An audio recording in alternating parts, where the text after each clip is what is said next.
Ou alors un étudiant peut dire, mais si je rate cette année, c'est fichu. On court, on regarde sans cesse devant, mais est-ce qu'on prend le temps de regarder en arrière et d'analyser ce qui s'est passé? Peut-on se rappeler les bonnes résolutions du début de l'année? Au 1er janvier, c'était quoi vos résolutions?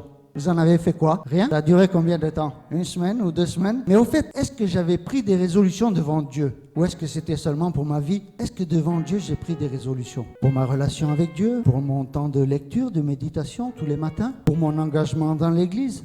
Pour mon témoignage à l'extérieur?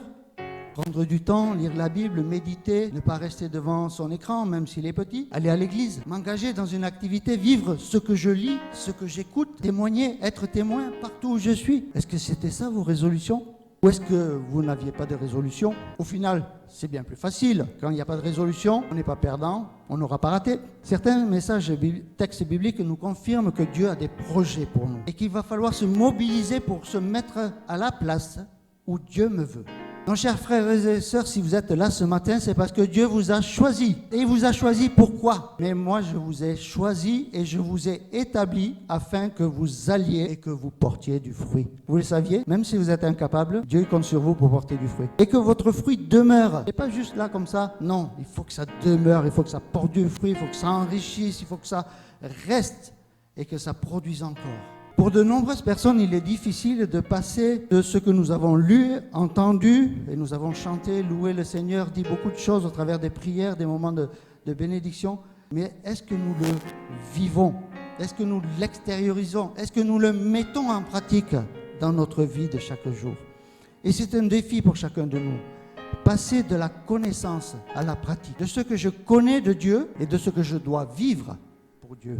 Nous ne pouvons pas rester sans progresser. Porter du fruit, cela fait partie de notre vie chrétienne, de notre cheminement avec Dieu. On ne peut pas rester là où on est, où on recule, où on avance. Mais il est difficile de progresser si on ne sait pas où on va, ni vers où on va. Et les bonnes résolutions nous donnent certaines directions. Alors progresser, certains me diront, c'est dangereux. Il vaut mieux rester là où, dans ce que l'on maîtrise. Une réponse tout à fait humaine, mais ça ne colle pas avec un cheminement par la foi. Nous sommes appelés à une progression constante. Porter du fruit, ce n'est pas une option, ce n'est pas une fois et on s'arrête. C'est un cycle perpétuel.